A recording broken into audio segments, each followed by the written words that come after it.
चलो स्टार्ट करते हैं आज का वीडियो। ओके, देखो आज जो पढ़ाने वाला हूँ that is database connectivity. Question आता है डेटाबेस कनेक्टिविटी हम क्यों कर रहे हैं। तो बहुत सिंपल सा आंसर है। देखो अभी तो पहले तो बेसिक कोर्स समझना है अपने को डेटाबेस कनेक्टिविटी का। कारण सुनो होता क्या है। अगर हम बात करें एक टेक्नोलॉजी की, है ना, जैसे जावा, तो आपने जावा के सारे कोड चलाए होंगे कमांड प्रॉम्प्ट पे। जावा का जो यूएसपी है वो कमांड प्रॉम्प्ट नहीं है, है ना, वो जीयूआई प्रोग्रामिंग है। ठीक है, ग्राफिकल यूजर इंटरफेस। ठीक है, इसको एक वर्ड को मतलब एक बात को साइड में रखो। दूसरे पे आते हैं, आप सभी लोगों ने डेटाबेस पढ़ा। डेटाबेस पे अपन ढेर सारी क्वेरीज लिख रहे थे। ठीक है, वो भी एक कमांड प्रॉम्प्ट में बहुत सारी चला के देखी, या फिर अपन ने ऐसे एसक्यूएल योग पे चला के देखी। अगर किसी पर्सन को डेटाबेस यूज करना है या जावा यूज करना है तो उसको कमांड प्रॉम्प्ट और इन सब पे कमांड लिखना सीखना पड़ेगा। ठीक है, मेरा ही कहना है उसको क्यों ना ऐसा इंटरफेस बना के लिख लिया जाए कि वो किसी पर्टिकुलर चीज पे क्लिक करे या फिर कोई काम करना चाहे तो वो डायरेक्टली कर सके। ठीक है, जैसे मैं आपको एक प्रोजेक्ट चला के दिखाता हूँ कुछ इस टाइप का। Okay, wait a second.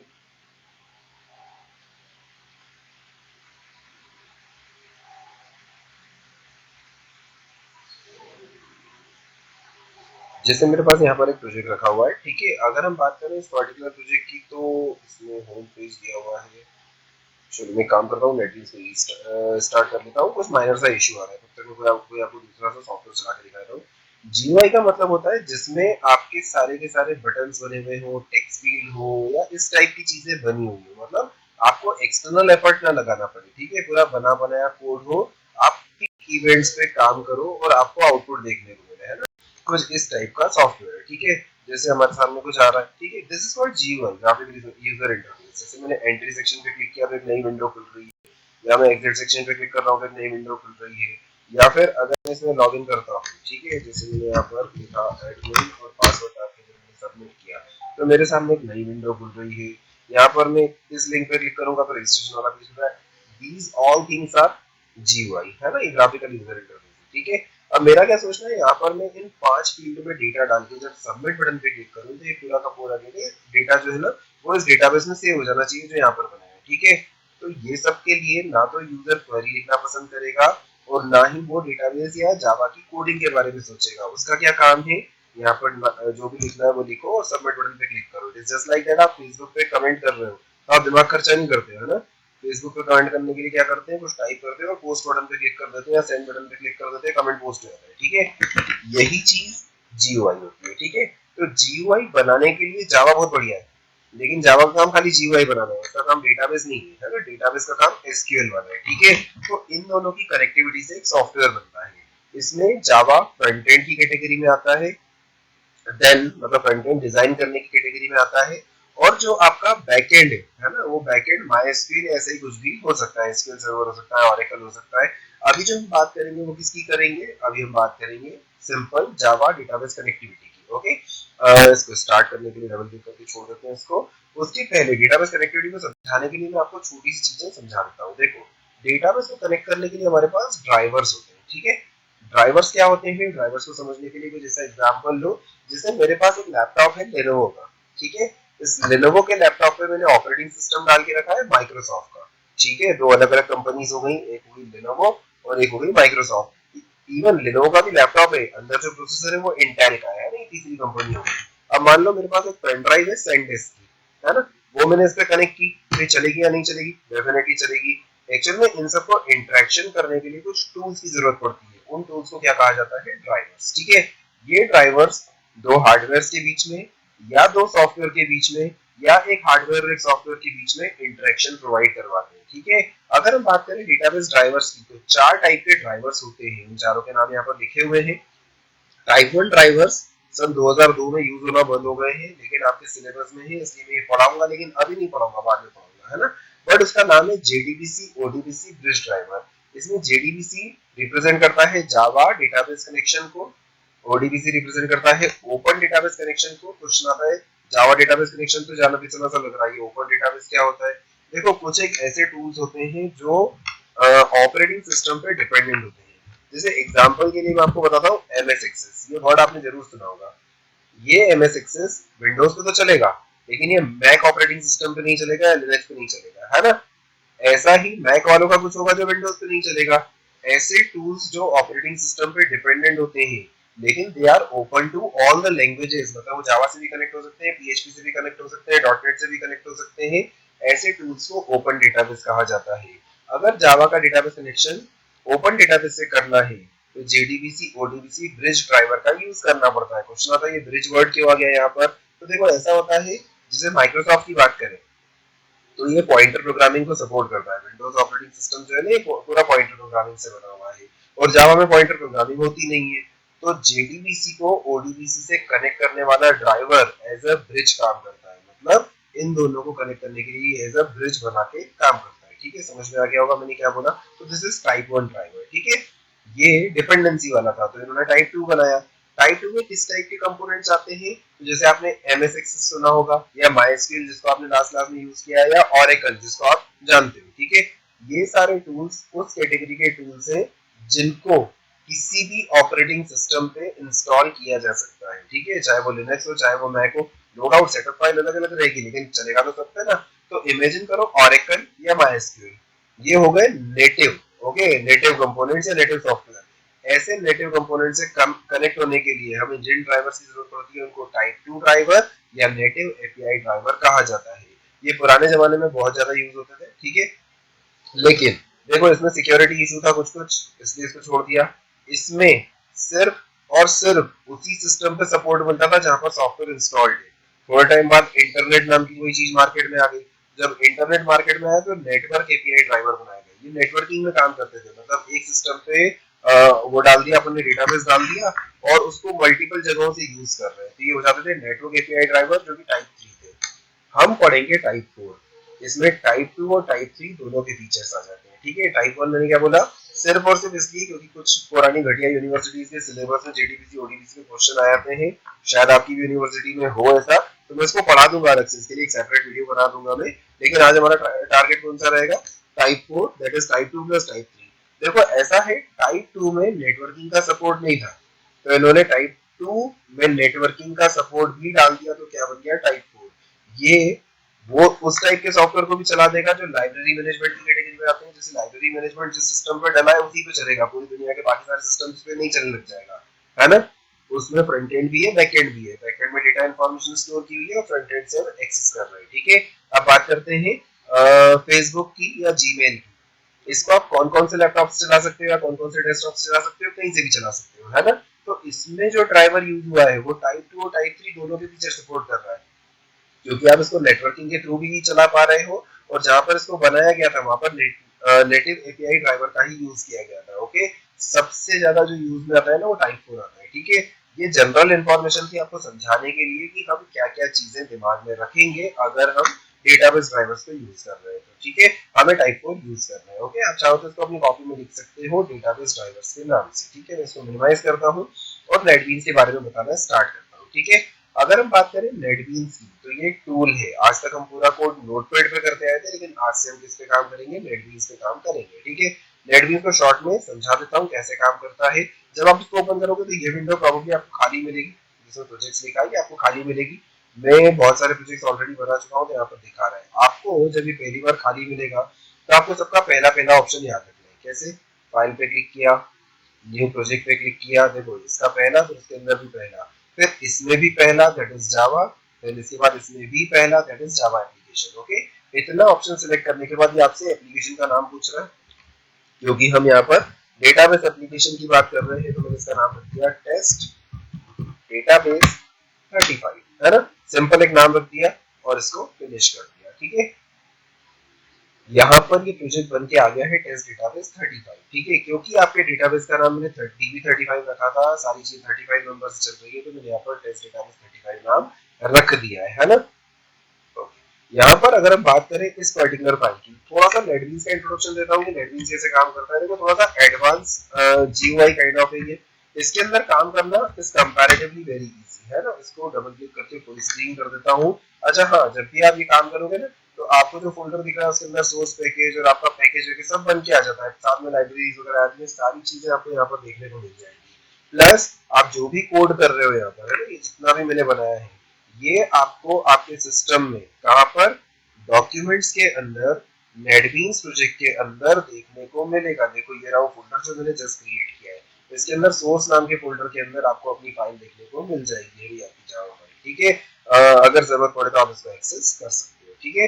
खैर यहाँ पर मुझे लिखना है पब्लिक स्टैटिक वॉइड मैन, तो मैंने लिखा PSVM और टैब, तो इसने पूरा खुद से लिख दिया, ठीक है। बस इसी टाइप से अगर हम कोडिंग करें तो स्पीड थोड़ी सी बढ़ जाती है, हमें पूरा नहीं लिखना पड़ता, ठीक है। मुझे system.out.println लिखना है, तो मैंने लिखा SOU टैब, तो ये system.out.println पूरा आ गया। ऐसे बहुत सारे शॉर्टकट्स हैं, आप हेल्प में जाकर के यहाँ पर कीबोर्ड शॉर्टकट कार्ड पे जाकर के क्लिक करोगे तो आपको सारे के सारे पीडीएफ फाइल के फॉर्म में मिल जाएंगे, आप फ्री टाइम में आराम से बैठ के देख सकते हो, जितने काम किए उतने में याद करवा दूंगा, ठीक है। जैसे एक तो हो गया ये PSVM वाला, एक हो गया ये S out that is system.out.println वाला, ठीक है। इसके अंदर हम जो भी लिखेंगे वो एज इट इज प्रिंट हो जाना चाहिए। इसको रन करने के लिए बहुत सारे ऑप्शन है, एक तो आपकी फाइल पे राइट क्लिक करके आप इसको यहाँ से कंपाइल और यहाँ से रन कर सकते हो, या फिर यहीं पर राइट क्लिक करके कंपाइल और रन कर सकते हो, या फिर ये जो प्ले का बटन दिख रहा है इससे भी आप रन कर सकते हो। बेस्ट है इस फाइल के ऊपर राइट क्लिक करके रन पे क्लिक करो, ठीक है। जैसे ही हम इसको रन करेंगे तो यहाँ पर एक आउटपुट विंडो ओपन हो जाएगी और उस आउटपुट विंडो में हमें क्या प्रिंट होता हुआ दिखाई दे जाएगा, हेलो, ठीक है। हो सकता है आपके सिस्टम पे स्क्रीन इतनी बड़ी ही खुले, मैंने इसको फुल स्क्रीन करके रखा है ताकि पढ़ाने में मुझे थोड़ी सी आसानी रहे, ठीक है। आई थिंक बातें समझ में आ रही होंगी, ठीक है। इसको मिनिमाइज कर देता हूँ, ओके। देन मुझे इसी लाइन को 10 बार प्रिंट करना है, तो फॉर लूप सबने पढ़ के रखा है, तो मैंने सिर्फ लिखा फॉर और टैब बटन दबाया है ना, जैसे ही टैब दबाया देखो इसने फॉर लूप पूरा का पूरा लिख दिया। आप इसमें जो भी रिक्वायर्ड चेंजेस हैं वो सारे के सारे चेंजेस कर सकते हो और उसके बाद इसके थ्रू काम कर सकते हो, ठीक है। ऐसी बहुत सारी चीजें हैं जो ये एक्स्ट्रा में कर लेता है, ओके। जैसे अभी तो अपन ने इसको 10 बार लिखने का करा, ठीक है। मैं इसको शॉर्ट की दैट इज शिफ्ट के साथ F6 के साथ भी रन करना चाहूँ तो कर सकता हूँ, ठीक है। मैंने इसको रन किया, ये 10 बार हेलो प्रिंट कर रहा है, ओके। आप देख सकते हो इस रन की शॉर्ट की क्या है, शिफ्ट के साथ F6, ठीक है। दोनों बटन को एक साथ दबाओगे रन हो जाएगा, ओके। अब मान लो यहाँ पर मुझे मल्टी थ्रेडिंग वाला कुछ कोड लिखना है, तो मैंने लिखा thread t is equals to thread dot current thread, ठीक है। ये शायद सबने पढ़ के रखा है, ठीक है। अब अगर हम t को प्रिंट करना चाहें तो कर सकते हैं, बिल्कुल कर सकते हैं, ठीक है। ये क्या प्रिंट करेगा, थ्रेड का नाम, प्रायोरिटी और ग्रुप, ठीक है। अब यहाँ पर जो हेलो प्रिंट कर रहे हैं इस हेलो के साथ प्लस लगा के आई की वैल्यू भी प्रिंट करते हैं, ओके। और साथ में एक लाइन लिख देते हैं, कौन सी, t डॉट स्लीप।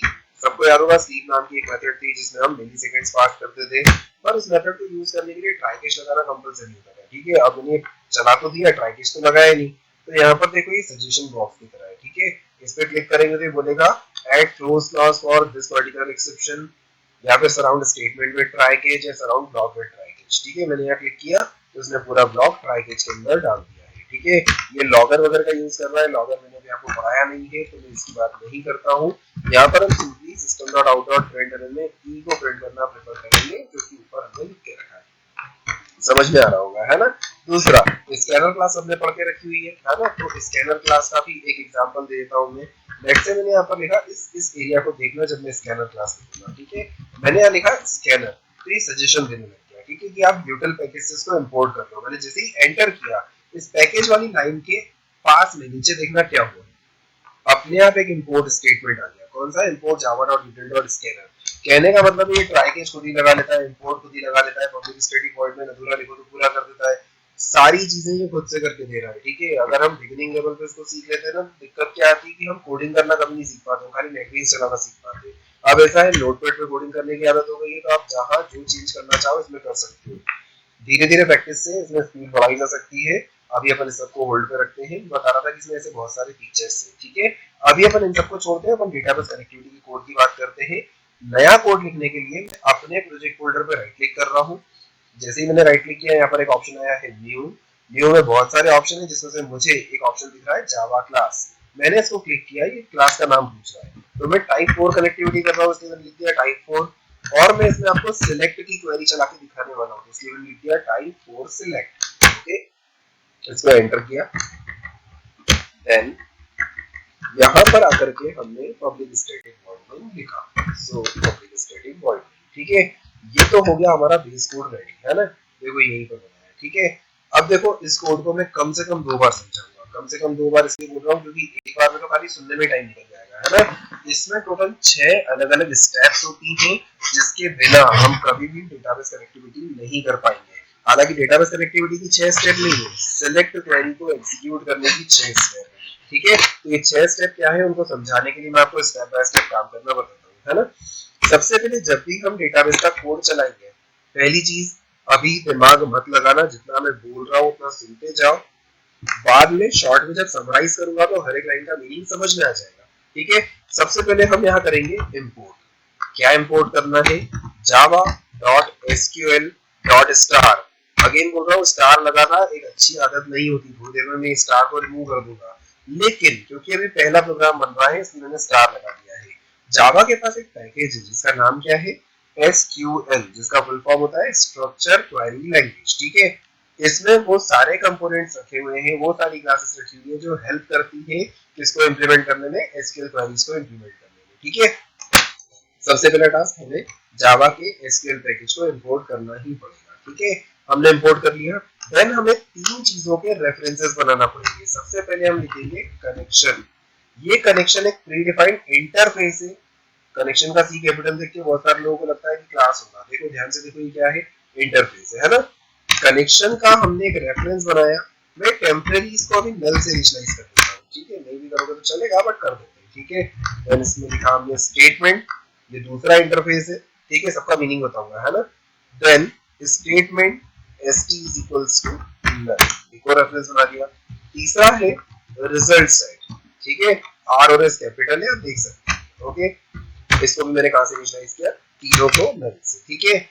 बहुत ध्यान से सुनना, जब भी हम डेटाबेस कनेक्शन मेंटेन करेंगे तो उस डेटाबेस कनेक्शन को मेंटेन करने का, कनेक्शन को मेंटेन करने का काम कौन करेगा, कनेक्शन इंटरफेस का रेफरेंस, ठीक है। इसका काम है कनेक्शन को पकड़ के रखना, बस, इसके अलावा कुछ और नहीं, है ना। जो भी कनेक्टिविटी हमने मेंटेन की है उसके ऊपर क्वेरीज चलाने का काम, क्वेरीज को स्टेटमेंट भी कहा जाता है, पता होगा आपको, है ना। सो जितनी भी क्वेरीज चलाने का काम है वो कौन करेगा, स्टेटमेंट करेगा। स्टेटमेंट का काम कनेक्शन मेंटेन करना नहीं है, कनेक्शन का काम क्वेरी चलाना नहीं है ना। ये सिर्फ कनेक्शन को होल्ड करके रखेगा, ये सिर्फ स्टेटमेंट को पकड़ के रखेगा।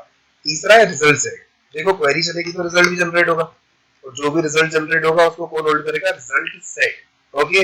एक छोटे से क्वेश्चन का आंसर सोचो अपने दिमाग में, क्या, कि अगर मैं एक सिलेक्ट की क्वेरी चलाता हूँ तो बताओ कितने रिकॉर्ड जनरेट होके आने वाले। तो आपका पहले क्वेश्चन आएगा, पहले बताओ टेबल में कितनी रो और कितने कॉलम है और आपने कौन सा वेयर क्लॉज लगाया और किस टाइप की क्वेरी चलाई है। कोई फिक्स थोड़ी ना है कि सिलेक्ट की क्वेरी में हर बार एक जैसा ही आउटपुट आएगा, है ना।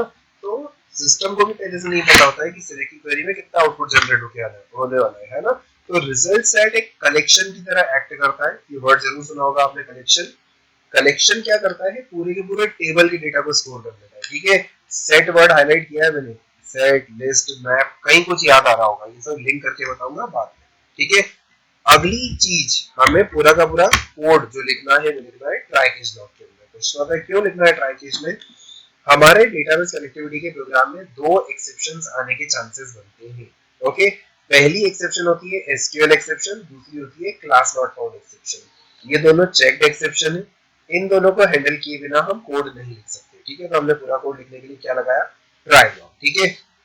शॉर्ट में रिपीट, हमने सबसे पहले इंपोर्ट किया है एसक्यूएल को, फिर हमने तीन कंपोनेंट्स के रेफरेंस बनाए हैं। ये तीनों इंटरफेसेस हैं, ये कनेक्शन को होल्ड करके रखता है, ये स्टेटमेंट को क्रिएट करता है, मतलब क्वेरी चलाने की परमिशन देता है, और ये क्वेरी चलने के बाद के रिजल्ट को होल्ड करता है, ठीक है। अब हम आते हैं थोड़ा सा फ्लैशबैक में।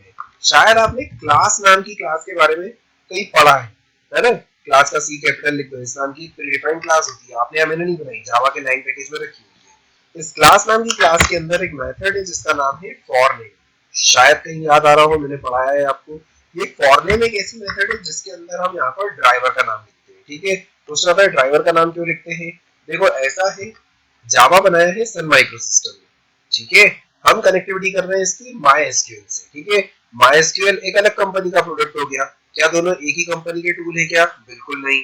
तो दो अलग अलग कंपनी के टूल्स को आपस में इंटरेक्ट करने के लिए जरूरत पड़ेगी किसकी, एक ड्राइवर की। हम यहाँ पर उस ड्राइवर का नाम लिखेंगे, ये फिक्स लाइन है माई एसक्यूएल के लिए। अगर ऑरेकल के लिए लिखना होती तो दूसरी कोई लाइन लिखते, एसक्यूएल सर्वर के लिए तीसरी लाइन लिखते, चौथे के लिए चौथे ड्राइवर का नाम लिखते। ये ड्राइवर के नाम कैसे और कहां से मिलेंगे ये मैं आपको अलग से बताऊंगा। अभी हम MySQL से कनेक्टिविटी कर रहे हैं, इसलिए हम लिख रहे हैं com.mysql.connect, JDBC dot driver. I think ये लाइन बड़ी सी समझ में नहीं आई होगी मुझे, बट फिर भी बताता हूँ। ड्राइवर का डी ऐसा लिखा है कैपिटल, ये क्लास, ये क्लास कौन से पैकेज में रखी हुई है? JDBC में। JDBC किसका सब पैकेज है? MySQL का। MySQL किसका सब पैकेज है? कॉम का। ठीक है, एब्सोल्यूट पाथ क्या बना? com.mysql.jdbc.driver। आपने अगर पैकेजेस मुझसे पढ़े हैं तो आपको एक लाइन बहुत अच्छे से याद होगी कि कभी भी कोई कंपनी अपने प्रोडक्ट्स बनाती है तो वो अपने पैकेजेस के नाम वेबसाइट के नाम का उल्टा रखती है। तो mysql.com वालों ने क्या रखा? com.mysql। अगर आप कभी एंड्रॉइड के डेटा फोल्डर के अंदर गए हो, है ना, एंड्रॉइड फोन में डेटा फोल्डर के अंदर गए तो वहाँ com डॉट समथिंग वाले बहुत सारे फोल्डर्स देखने को मिलते हैं, पैकेजेस देखने को मिलते हैं, वो सब इसी प्रिंसिपल पे बने हुए हैं, है ना। तो com.mysql, इसको देखते से ही समझ में आ रहा है कि इस पूरे डॉक्यूमेंट की सारी इंफॉर्मेशन हमें कहाँ देखने को मिलेगी? mysql.com नाम की वेबसाइट पे देखने को मिलेगी। ठीक है, देन इसके बाद लिखा है JDBC। com.mysql वालों ने जावा डेटाबेस कनेक्टिविटी के लिए क्या बना के दिया है? Driver. This is the absolute path, fix line है। ओके, बहुत ध्यान से देखो इस पर्टिकुलर मेथड को, है ना। इस मेथड के नाम के आगे अगर देखा जाए तो लिखा है throws class not found exception. देखो अभी तो पूरा सही लिखा है, अगर मैंने MySQL का M कैपिटल कर दिया तो ये सही है या गलत हो गया? तो गलत हो गया। या फिर हमने कोई स्पेलिंग मिस्टेक करी, या फिर ड्राइवर का डी स्मॉल लिख दिया, या ऐसी कोई भी गलती करी तो उस केस में ये वाली क्लास इसको नहीं मिलेगी। अगर क्लास नहीं मिलेगी तो हमें कौन सी एक्सेप्शन कैच करने का बोला गया है? Class not found exception. नाम से ही समझ में आ रहा होगा। ठीक है, यहाँ पर अगर हम बात करें इस पर्टिकुलर सेक्शन की, तो अगर मेरी क्लास डॉट फॉरनेम वाली लाइन सक्सेसफुली चल गई तो यहाँ पर कुछ मैसेज लिख देते हैं, system dot out dot println let's say driver loaded, है ना। अगर ये लाइन चल गई तो ड्राइवर लोडेड प्रिंट हो जाएगा। अगर इस लाइन में एक्सेप्शन आ गई तो हम डायरेक्टली जंप करके कहाँ आ जाएंगे? इधर। ठीक है, अगर आपको एक्सेप्शन एंडिंग नहीं आता है तो चैनल पे एक्सेप्शन एंडिंग की भी वीडियोस रखे हुए हैं, सेशन 1 सेशन 2 दोनों देख लेना, समझ में आ जाएगा। ठीक है, चलो यहाँ तक मुझे नहीं लगता कोई डाउट होना चाहिए। हमने ड्राइवर को लोड करने के लिए एक लाइन लिखी है। ठीक है, देन ड्राइवर लोड होने के बाद हम सेकेंड लाइन लिखेंगे कनेक्शन मेंटेन करने की। मैंने लिखा कॉन इज इक्वल्स टू एक क्लास है जिसका नाम है ड्राइवर मैनेजर। ये क्लास भी कहां से निकल के आई है? एसक्यूएल पैकेज से। ठीक है, मैंने ड्राइवर मैनेजर क्लास के एक मेथड को एक्सेस करने के लिए इसका नाम लिखा है। मैंने लिखा ड्राइवर मैनेजर डॉट एक स्टैटिक मेथड है जिसका नाम है गेट कनेक्शन। अच्छा, गेट कनेक्शन नाम से क्या समझ में आ रहा है? कनेक्शन गेट करेगा। ठीक है, हम गेट कनेक्शन मेथड के अंदर डबल कोट्स में अपने कनेक्शन का यूआरएल पास करते हैं। ये लाइन थोड़ी डिफिकल्ट है ना। कनेक्शन का यूआरएल मतलब, उसको समझाने के लिए मैं आपको एसक्यूएल योग ओपन करके दिखाता हूँ। ठीक है, देखो आपने डेफिनेटली एसक्यूएल योग कल पढ़ा और देखा, या MySQL इंस्टॉल किया तो अपन ने कुछ कुछ चीजें दिमाग में रखी थी उस टाइम पे भी, इंस्टॉल करते टाइम भी वही चीजें मैं रिपीट कर रहा हूँ। मैं इसको ओपन कर रहा हूँ। ठीक है, पहली चीज, हम अगर अपने ही सिस्टम पे एक सर्वर क्रिएट करें, मतलब हमारा होस्ट हमारे ही सिस्टम पे बैठा हो, तो उसको हम बोलते हैं लोकल होस्ट। तो मेरा सॉफ्टवेयर कहाँ रखा हुआ है? लोकल होस्ट पे। इमेजिन करो आपको एक सर्वर से कनेक्ट होना है, तो इस लोकल होस्ट की जगह उस सर्वर का आईपी एड्रेस होगा या एक यूआरएल होगा, है ना। समझ में आया होगा। देन क्या लिखा है? User name. देन क्या लिखा है? पासवर्ड। देन क्या लिखा है? Port number. ये पोर्ट नंबर MySQL का फिक्स होता है 3306। ठीक है, मेरे इसमें यूजर नेम और पासवर्ड रूट है। अभी दो चीजें दिमाग में रखना है। ठीक है, यहाँ डेटाबेस का नाम लिख सकते हैं बट मैंने आपको मना किया था। ठीक है, अभी इसका भी काम में आएगा। एक्चुअल में क्या होता है, अगर मैं यहाँ पर किसी डेटाबेस का नाम लिख देता हूँ ना तो वो फिक्स उसी डेटाबेस को ओपन करेगा, लेकिन अभी इसको ब्लैंक छोड़ के मैं ओपन करूंगा तो सारे डेटाबेस दिखा देगा। ठीक है, अब इस डेटाबेस से मुझे कुछ कुछ कनेक्टिविटी करना है और मेरा टारगेट ये है कि ये पूरा डेटा जावा की कंसोल स्क्रीन पर प्रिंट हो जाना चाहिए, मतलब जावा का कोड डेटाबेस से डेटा फेच करके ले आए। तो इसके लिए हमें यहाँ पर एक बड़ी सी लाइन लिखना पड़ेगी। पहली बार में ये लाइन बहुत डिफिकल्ट लगेगी, लेकिन प्रैक्टिस के साथ समझ में आ जाएगी तो बहुत आसान लगेगी, है ना। यहाँ पर हमें क्या क्या लिखना है मैं वो समझा देता हूँ। सबसे पहले हम लिखेंगे JDBC कॉलन, हम जावा की डेटाबेस कनेक्टिविटी कर रहे हैं, मतलब JDBC कॉलन के बाद लिखते हैं किससे कनेक्टिविटी कर रहे हैं, तो हमने क्या लिखा? MySQL। ठीक है, JDBC कॉलन MySQL। अब ऐसा है MySQL या तो मेरे सिस्टम पे इंस्टॉल्ड होगा, है ना। देन अगर मेरे सिस्टम पे इंस्टॉल्ड है तो ये लोकल होस्ट है। अदरवाइज ऐसा भी हो सकता है कि ये किसी सर्वर पे रखा हुआ हो तो मुझे वहां पर आईपी एड्रेस पास करना पड़ेगा। ठीक है, मैं अभी मेरे सिस्टम के अकॉर्डिंग लिख के बता रहा हूँ। हमने क्या लिखा, JDBC colon MySQL colon slash slash, sorry double quotes के अंदर लिखना है, colon slash slash local host colon 3306। ठीक है, driver manager dot get connection के अंदर हमने लिखा JDBC को MySQL से कनेक्ट होना है। MySQL कहाँ पर इंस्टॉल्ड है, लोकल होस्ट पे। आपने पढ़ा होगा http colon slash slash something कुछ लिखा हुआ होता है ना, वैसे ये स्लैश स्लैश MySQL का है और लोकल होस्ट पे रखा हुआ है। ठीक है, कॉलन के बाद क्या लिखा है, पोर्ट नंबर, देन हम स्लैश लगा के लिखेंगे अपने डेटाबेस का नाम। थोड़ी बड़ी लाइन है, आ जाएगी, टाइम के साथ समझ में आ जाएगी। पहला कोड है, मैंने क्या बोला, दिमाग खर्चा मत करना, सुनते जाना, बहुत बड़ा कोड है, 6 स्टेप है। अभी तो हमने एक ही स्टेप लिखी है, ड्राइवर लोड करना है। दूसरी स्टेप है कनेक्शन मेंटेन करना है ना। अभी 4 स्टेप और बाकी है, उसके बाद कनेक्टिविटी कंप्लीट होती है। ठीक है, ये जो लिखा है ये तो हो गया कनेक्टिविटी यूआरएल। ठीक है, लेकिन जो सिस्टम है ना उसमें यूजर नेम और पासवर्ड भी रिक्वायर्ड होता है। हमारे केस में हम कॉमन आगे डबल कोट्स में लिख रहे हैं रूट, ये है हमारा user name, then double quotes में हम लिख रहे हैं रूट, ये है हमारा पासवर्ड। ठीक है, इस बड़ी सी लाइन में एक बार समझाने का ट्राई करता हूँ। सबसे पहले यहाँ पर हमने लिखा JDBC, क्योंकि जावा की डेटाबेस कनेक्टिविटी हो रही है। जावा की डेटाबेस कनेक्टिविटी MySQL से हो रही है। कॉलन के बाद हमने यूआरएल लिख के रखा है कि वो लोकल होस्ट के 3306 पे रखा हुआ है, जिसमें DB35 नाम का हमारा डेटाबेस रखा हुआ है। यहाँ पर हमने लिखा है यूजर नेम, यहाँ पर हमने लिखा है पासवर्ड। ठीक है, टोटल 3 पैरामीटर हमने पास किए। अगर ये लाइन बिल्कुल सही लिखी हुई है तो जो कनेक्शन होगा वो इसके पास आ जाएगा, मतलब जो कॉल है ना वो उस कनेक्शन को होल्ड कर लेगा जो हमने क्रिएट किया है। ठीक है, ये कोड पूरा मैं रिपीट में एक्सप्लेन करूंगा, डोंट वरी फॉर दैट, है ना। और बाद में आप इसको अपनी कॉपी में लिख भी लेना। ठीक है, देन हमने यहाँ लिखा system.out.println लेट्स से कनेक्टेड, मतलब अगर ये लाइन चल गई तो ड्राइवर लोड हो जाएगा, अगर नहीं चली तो नीचे आ जाएगा। अगर ये दोनों चल गई तो कनेक्शन मेंटेन करेगा, अगर कनेक्शन मेंटेन हो गया तो क्या बोलेगा, कनेक्टेड। लेकिन अगर इस लाइन में कोई गड़बड़ हुई, लेट्स से डेटाबेस का नाम गलत लिख दिया या यूजर नेम पासवर्ड गलत डाल दिया, कोई कमी पेशी हो गई, कुछ भी हुआ, ठीक है, तो उस केस में हमारी get connection method SQL exception throw करती है। अगर आप ध्यान से देखो यहाँ लिखा है थ्रोज एसक्यूएल एक्सेप्शन, है ना। और जो एसक्यूएल एक्सेप्शन है वो एक चेक्ड एक्सेप्शन है, तो हमें क्या करना पड़ेगा, यहाँ पर उसको भी होल्ड करना पड़ेगा, कैच करना पड़ेगा। ठीक है, तो हमने यहाँ लिख दिया SQL exception E then system.out.println। ठीक है, सेव किया, इतना समझ में आ गया होगा। फिर से हमने ड्राइवर लोड किया, अगर ड्राइवर लोड हो गया तो हमने कनेक्शन मेंटेन किया, अगर कनेक्शन मेंटेन हुआ तो कनेक्टेड प्रिंट हो जाएगा।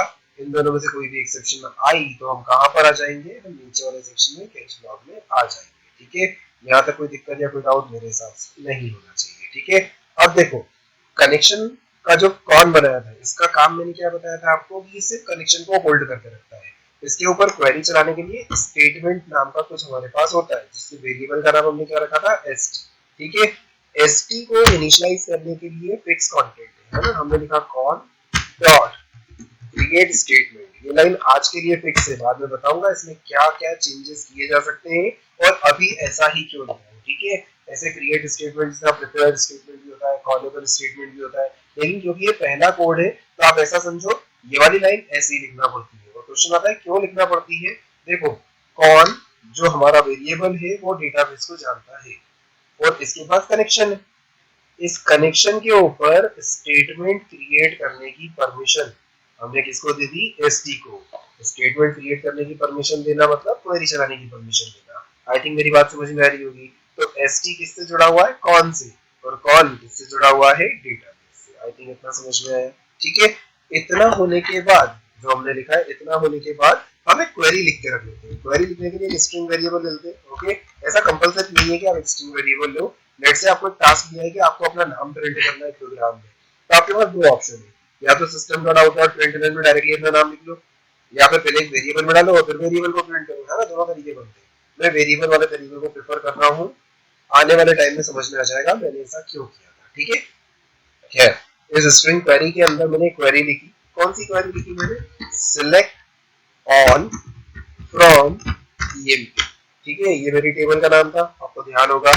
अभी सिर्फ क्वेरी लिखी है मैंने, प्रिंट नहीं की है, सिर्फ क्वेरी लिखी है। ठीक है, क्वेरी लिखने के बाद मैं यहाँ पर एक काम करता हूँ, इस st जो कि ऊपर बनाया ना मैंने st, इस st के साथ एक मेथड कॉल करता हूँ। जैसे ही डॉट लगाऊंगा एक मेथड दिखेगी, मेथड का नाम पढ़ो जरा, एग्जीक्यूट क्वेरी। नाम से क्या समझ में आ रहा है, ये क्वेरी को एग्जीक्यूट करेगा।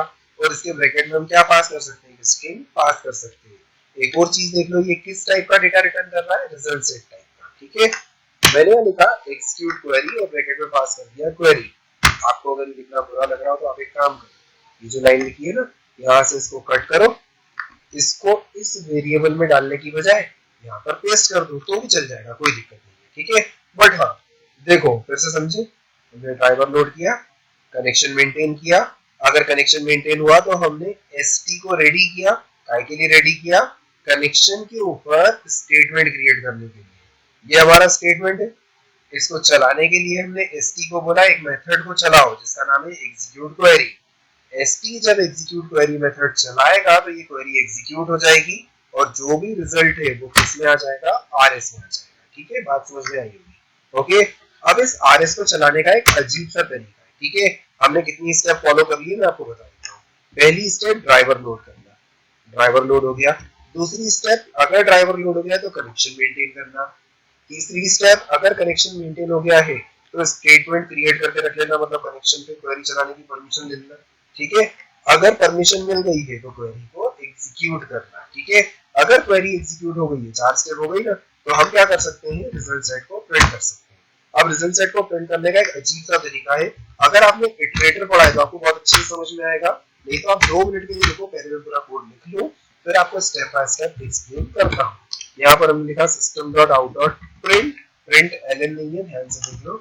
मैंने यहाँ लिखा rs dot gate string, sorry rs dot gate string bracket में 1। ठीक है, साथ में प्लस लगा के मैंने लिख दिया है स्लैश टी, इससे क्या होगा, 8 कैरेक्टर की स्पेस आ जाएगी। ओके, मैंने 4 बार लिखा है इसको क्योंकि मेरे पास जो टेबल है इसमें 4 कॉलम है। ठीक है, मैं सबको प्रिंट करना चाह रहा हूँ। ठीक है, हमने यहाँ पर लिख दिया 2, यहाँ लिख दिया 3, यहाँ लिख दिया 4।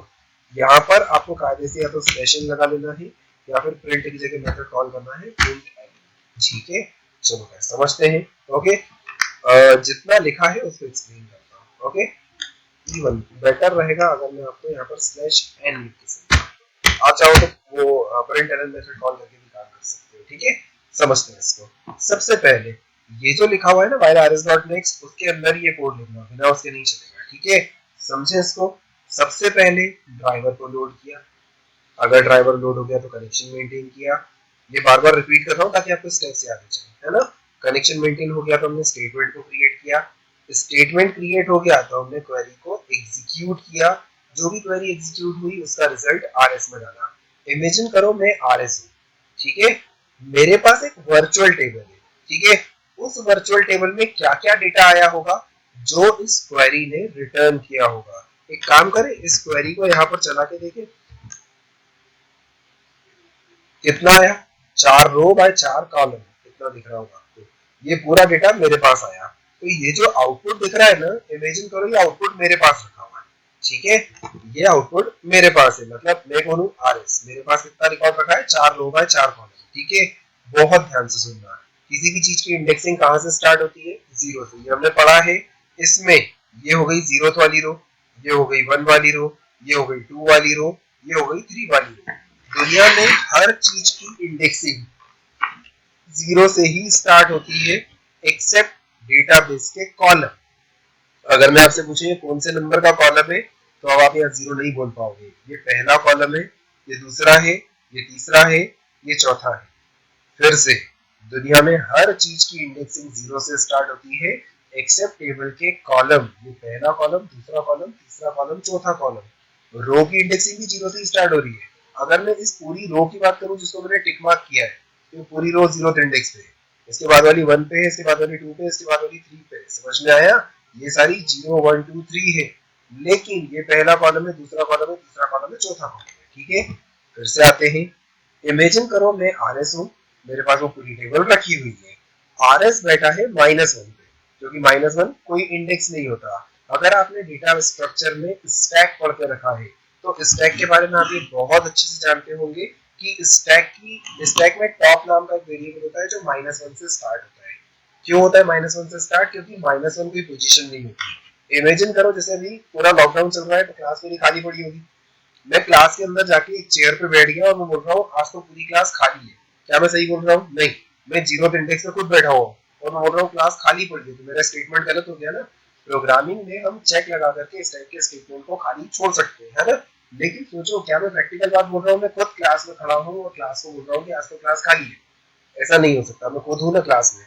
इसीलिए -1 नाम का एक वैल्यू लिया जाता है। -1 ये रिप्रेजेंट करता है कि वो कोई इंडेक्स ही नहीं है, तो फिर खाली चीज रिप्रेजेंट की जा सकती है। इमेजिन करो आर एस बैठा है -1 पे और आर एस के पास 4 रो बाय 4 कॉलम है। सबसे पहले हमने वाइल से पूछा आर एस डॉट नेक्स्ट। इस आर एस के ऊपर जब ये नेक्स्ट मेथड चलेगी तो ये दो काम करेगी, है ना। पहला काम क्या करेगी? नेक्स्ट इंडेक्स को चेक करेगी। जैसे मैं -1 पे बैठा हूं तो मेरा नेक्स्ट इंडेक्स कौन है? 0। वो चेक करेगी क्या इस 0th रो पे कोई डेटा है। अगर हाँ, तो ये ट्रू रिटर्न करेगा, प्लस आर एस को उस इंडेक्स पे भेज देगा। मतलब आर एस अब 0 पे आ चुका है। आर एस यहाँ पर खड़ा है, आपको ऐसा इमेजिन करके चलना है, ठीक है। मान लो आर एस 0th इंडेक्स पे आ गया, तो अब 0th इंडेक्स मतलब 0th वाली रो पे पहले कॉलम की वैल्यू क्या है, दूसरे की वैल्यू क्या है, तीसरे की वैल्यू क्या है और चौथे की वैल्यू क्या है। मतलब मैं बात कर रहा हूँ 100, राम, 10,000 और इंदौर की, ठीक है। तो इन चारों की वैल्यू गेट करने के लिए हम लिखेंगे system dot out dot println are S dot gate string 1। ये जो गेट स्ट्रिंग मेथड है ये आपको डेटा निकाल के देगी उस कॉलम का जिसका इंडेक्स आपने यहाँ पर लिखा है। ये जीरो मत पास करना, जीरो नंबर का कॉलम नहीं होता है ना। मैंने यहाँ कॉलम में क्या लिख के रखा है? 1। तो ये पहले कॉलम की वैल्यू दे देगा। क्या लाइन चेंज होगी? क्या नहीं, मैंने प्रिंट मेथड लगाई तो लाइन चेंज नहीं होगी। ये पहले कॉलम की वैल्यू प्रिंट करेगा, 8 स्पेस दे देगा। ये दूसरे कॉलम की वैल्यू प्रिंट करेगा, 8 स्पेस दे देगा। तीसरे कॉलम की वैल्यू प्रिंट करेगा, 8 स्पेस दे देगा। चौथे कॉलम की वैल्यू प्रिंट करेगा और लाइन चेंज कर देगा। फिर हम ऊपर जाएंगे, are S dot next. R S कहाँ बैठा था? 0 पे, तो 0 से बढ़ के किस पे आ गया होगा? वो 1 पे। फर्स्ट इंडेक्स वाली रो मतलब सेकेंड रो, सेकेंड रो पे पहले कॉलम की वैल्यू प्रिंट करेगा। सेकेंड रो ये वाली है ना, इसका पहला कॉलम मतलब 101। फिर दूसरे कॉलम की वैल्यू प्रिंट करेगा, दैट इज शाम। फिर 12,000 और फिर इंदौर। फिर लाइन चेंज कर देगा। फिर ऊपर जाएगा, are S dot next, next line पे आ जाएगा। फिर चारों कॉलम की वैल्यू प्रिंट होगी, लाइन चेंज होगी। फिर are S dot next last line पे आ जाएगा। फिर जॉन का पूरा रिकॉर्ड प्रिंट होगा, ठीक है। फिर आर एस डॉट नेक्स्ट, जैसे ही आर एस डॉट नेक्स्ट पे जाएगा तो बताओ जॉन वाले रिकॉर्ड के बाद कुछ बचा क्या? नहीं।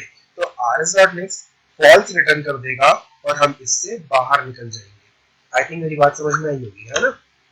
बाहर निकलने के बाद हम लिखेंगे कॉल डॉट क्लोज। गेस करो, कॉल डॉट क्लोज कनेक्शन को क्या कर दिया हमने? क्लोज कर दिया। 6 स्टेप काउंट करवाता हूँ, एक बार रिपीट में समझाता हूँ।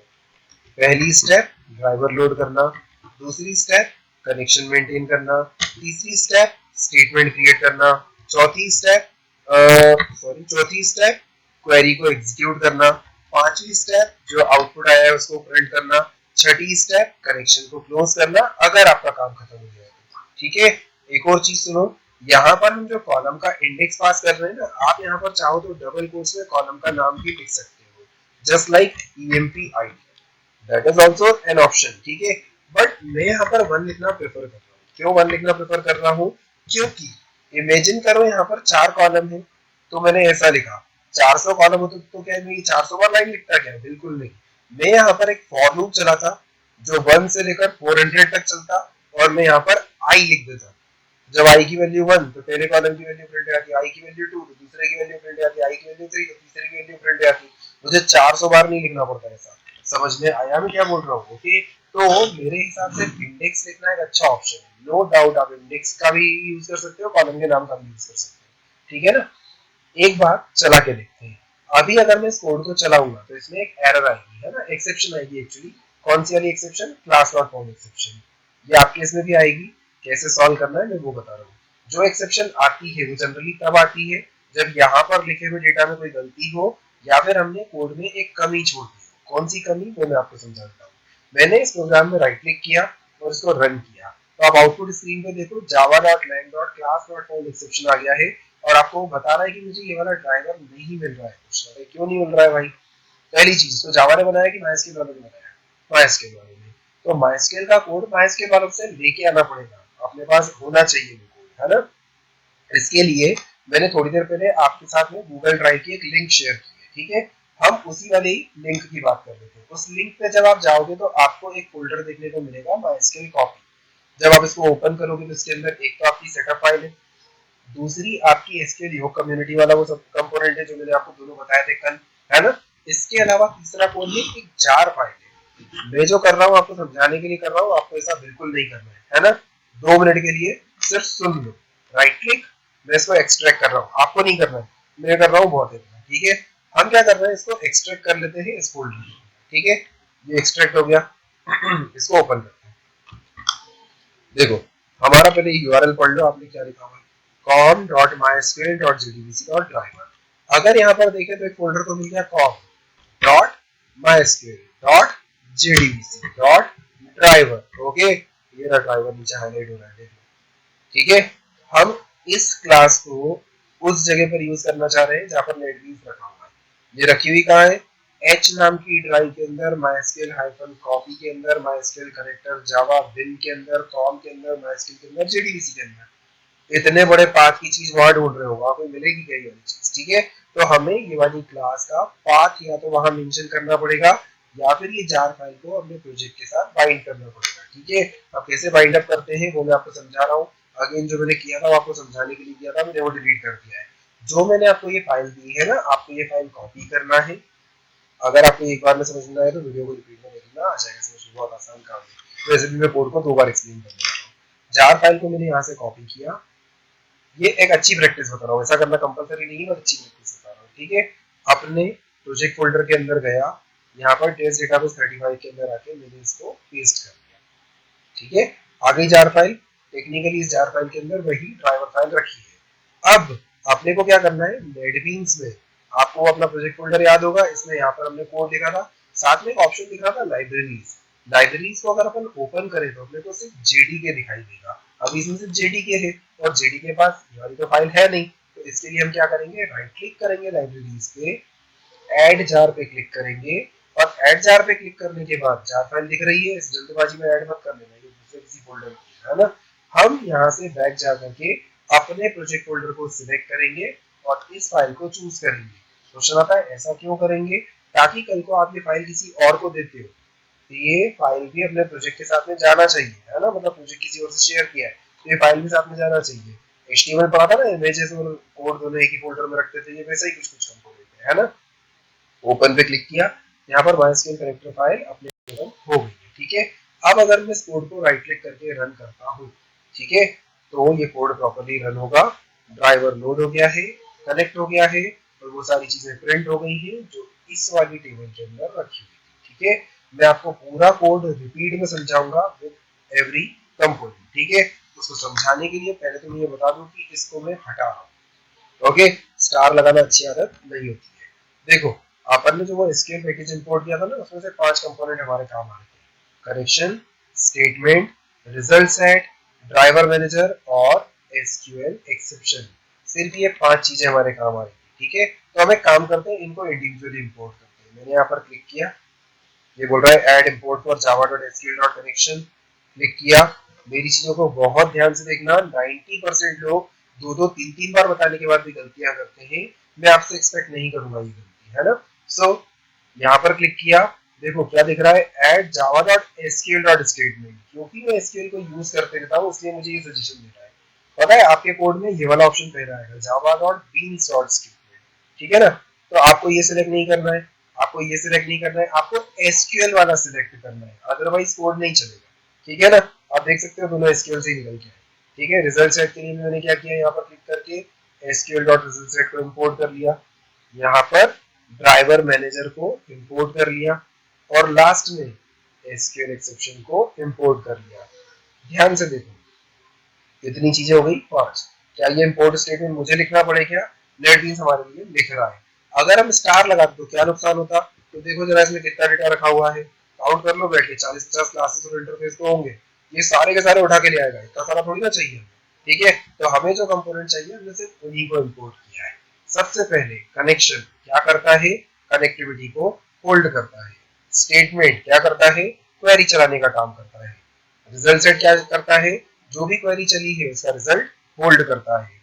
जब भी डेटाबेस कनेक्टिविटी करनी है तो सबसे पहले हम क्या करेंगे, ड्राइवर को लोड करेंगे, क्यों लोड करेंगे? क्योंकि MySQL अलग कंपनी का है, जावा अलग कंपनी का है, दोनों को आपस में इंटरेक्ट करने के लिए ड्राइवर की जरूरत है। ड्राइवर को लोड करने के लिए ये लाइन लिखना पड़ती है, com.mysql.jdbc.driver।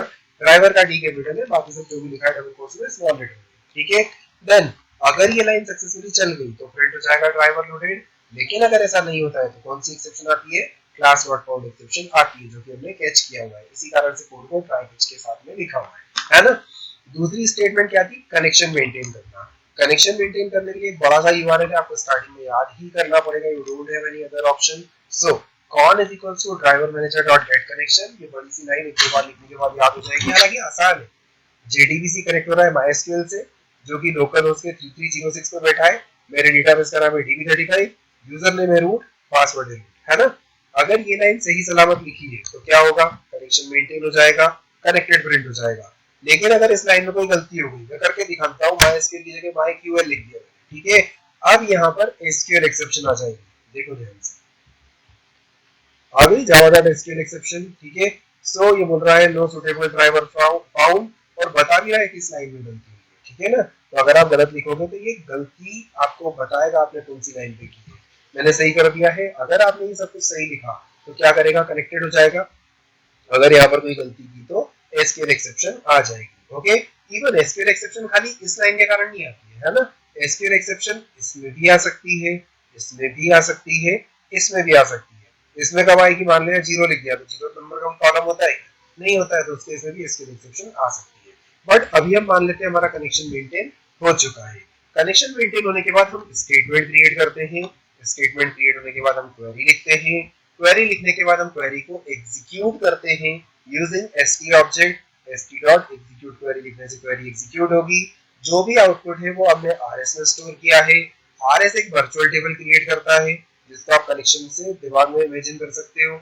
इस rs को प्रिंट करने का एक बड़ा सा कोड था जो मैंने आपको समझाया कि rs डॉट नेक्स्ट कैसे काम करेगा। rs -1 पे बैठा है, जब भी नेक्स्ट मेथड चलेगी तो ये नेक्स्ट लाइन पर चला जाता है। तो -1 के बाद पहले 0 पे आया, फिर 1 पे आया, फिर 2 पे आया, फिर 3 पे आया। जिस भी लाइन पर rs खड़ा है, ये उसका पहला कॉलम है, ये उसका दूसरा कॉलम है, ये तीसरा है और ये चौथा है, ठीक है। अगर ज्यादा कॉलम होते तो हम और लिख देते, पर अभी तो जरूरत नहीं लगेगी, ठीक है। ये लूप तब तक चलेगा जब तक rs का पूरा डेटा प्रिंट ना हो जाए। जब rs का पूरा काम खत्म हो गया है तो हमने कनेक्शन को क्या कर दिया है? क्लोज कर दिया है, ठीक है। इस पूरे कोड में मुझे नहीं लगता कोई दिक्कत या कोई डाउट आना चाहिए। ये कोड मैं ग्रुप में शेयर कर दूंगा। अगेन आपको नेटबीन्स को डाउनलोड करना है वेबसाइट से netbeans.org से। फिर उसके बाद आपको इसको इंस्टॉल करने के बाद ये वाला कोड एज इट इज चलाना है, ठीक है। अगर कोई भी इश्यूज आते हैं तो आप मुझसे पूछ लेना। अदरवाइज जब आप इसको रन करोगे सक्सेसफुली तो आपके इसके स्टेट का आउटपुट आ जाएगा। कोशिश करना MySQL, SQL योग और जो मैंने कनेक्टर फाइल दी वो सब आप मेरी दी हुई यूज करें, क्योंकि अलग अलग वर्जन के कारण भी कई बार दिक्कतें आ जाती है, ठीक है ना। इतना बेसिक मैंने आपको बता दिया है, एक बार इसको ट्राई कर लो। अगर दिक्कत लगी तो मैं इस कोड में जो भी कमियां हैं उनको वापस से एक्सप्लेन कर दूंगा, ओके, अगर जरूरत पड़ी तो। अदरवाइज नेक्स्ट क्लास में हम सिलेक्ट से मिलता जुलता इंसर्ट अपडेट डिलीट, है ना, इस टाइप के कोड और चला के देखेंगे, ठीक है। तो अभी का सेशन अपन यहीं पर ओवर करते हैं। आपका आज का टास्क क्या है? नेटबीन्स इंस्टॉल करना है, जितना कोड मैंने आपको बताया है ये पूरा कोड चला के देखना है, ठीक है। इतने सेक्शन में कोई भी दिक्कत या कोई भी डाउट हो ग्रुप पे पूछ लेना, या पर्सनल मैसेज या कॉल करके भी पूछ सकते हो, ठीक है। इसके आगे का अपन पढ़ेंगे नेक्स्ट क्लास में, ठीक है। आज का सेशन आपका